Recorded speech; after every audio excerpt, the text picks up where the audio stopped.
Mark, this is now day 4 since we've broken ground, and you've finished the excavation. I see there's some foundations poured, and today's the big day for the building. Do you want to just, for the purpose of our viewers, take us through what is the next steps? It's always remember that if you dig a hole, you think it's only 1.5 meters deep, but at the end of the day, there's it bulks up twice the amount. So you end up with quite a bit of material that you've got to take away. We will use some of the material again to shape the bottom of our hole so that it takes up the shape of the cylindrical digester itself. So we'll retain some of the soil, as you see at the back here. We'll retain, mix it with a bit of a cement, so you make a soil cement mix, and we'll just shape the bottom of the digester at the end of the day. What we've done here is we've poured the concrete foundations already. So we've got an inlet on the one side and the outlet on the other side. On the outlet on the other side, that's where we're going to link to the existing sewage, so that any overflow that the school is not going to use to feed the veggies, it's going to automatically run into the existing sewage system.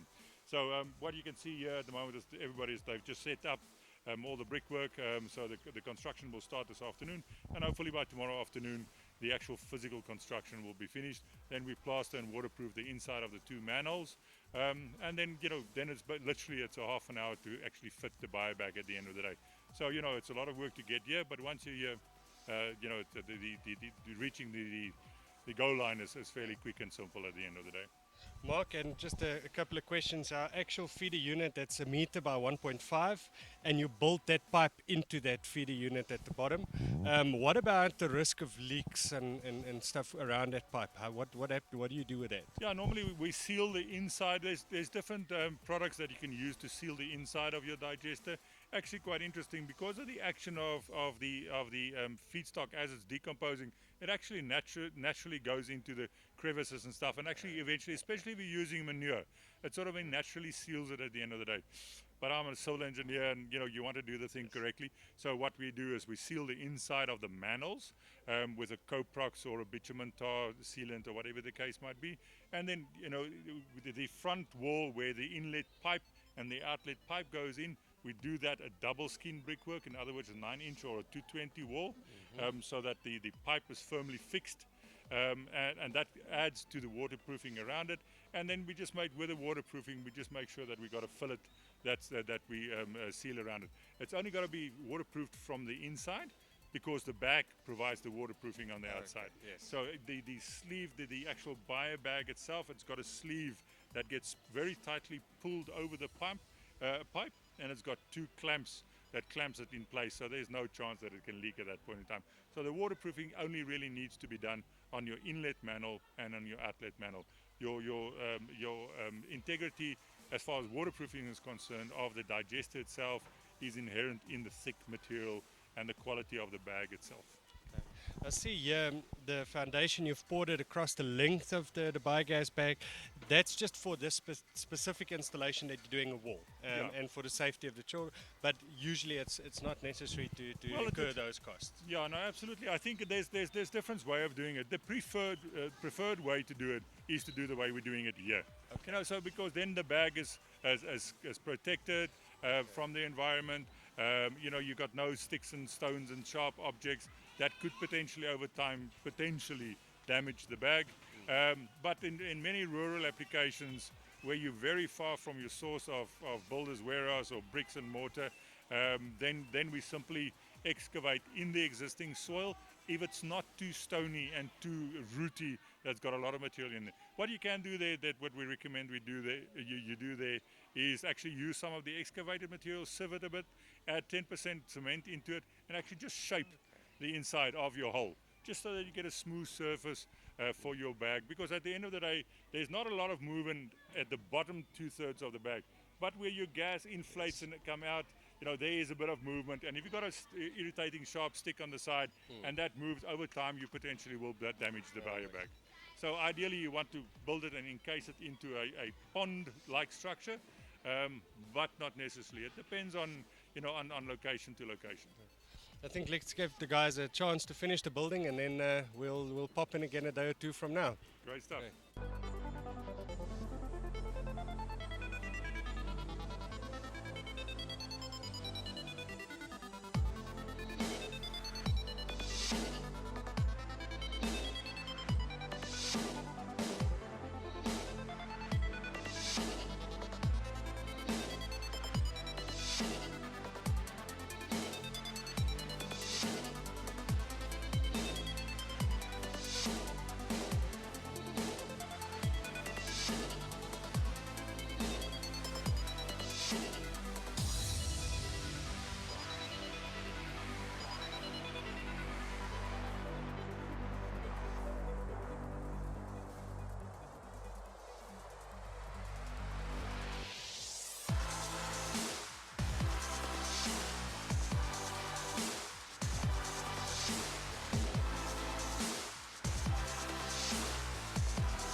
Okay, so this is day 5. The digester is now finished built. Mark is going to give us an update on the final work that's going to happen today for shaping the inside of the digester and what's going to happen on the filler units and the plastering.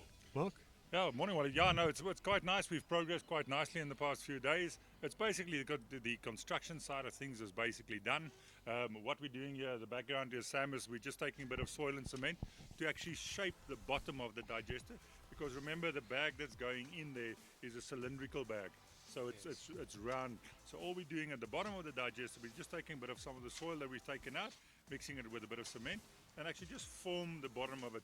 So otherwise, the flexible bag will take on the shape of the actual construction of the excavation or the construction we built. So now we just make sure that it's rounded at the bottom. That also facilitate better that the material actually flow from the inlet to the outlet, so that it flows quite nicely. So it doesn't go and stagnate and accumulate in the corners of the digester. So basically that's what we're doing here. Otherwise, this will basically be ready then for the next phase, which be the actual installation of the digester itself. So this area we're standing in here now will be done in the next, in the next an hour or so. What we've also will show a bit later on is on the inlet side, where the inlet pipe is, where all the material comes in.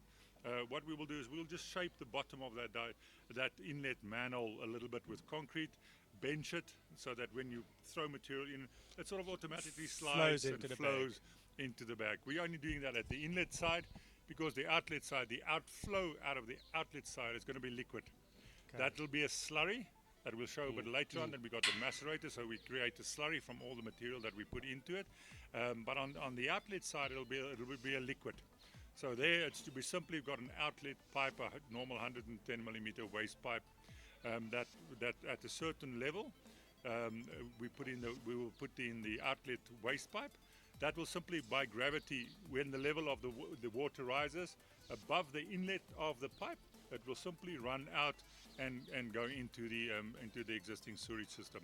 And it's just a liquid that goes out of it, and that way we maintain the liquid level inside the bag at about 2/3 of the actual digester depth. So that we've got the top third is where the gas is going to accumulate. But that's basically where we are at the moment. So this operation is basically they just mixing in a bit of cement. I see Sam stamping there in the background just to secure the soil in place, and that's all that's involved with finishing it. Absolutely. Where in rural applications, typically we will not, where we haven't got access to all the building material as easily as we do over here. In far remote areas, we will simply just build the inlet and outlet out of brick and mortar, and then we will excavate the soil and then just use a bit of cement to shape it, so that you prevent any sharp objects from maybe damaging the bag itself. But in this case, we've got access to the building material, so we just build a structure. It makes it a bit neater and more pleasing on the eye. Mark, the bottom of this trench, does that also need to be at a slight slope, or is that perfectly horizontal? Well, It works both. Ideally, you would like to have a little bit of a slope from the inlet side to the outlet side, just again to facilitate the flow a little bit better. But you don't need a very steep incline, as long as you got a 1 1/100 fall over that. That'll be enough just to facilitate the flow from the inlet to the outlet. Okay, great. We'll show the viewers some of the video material and doing the process and finishing the trench. Great stuff. We're getting there.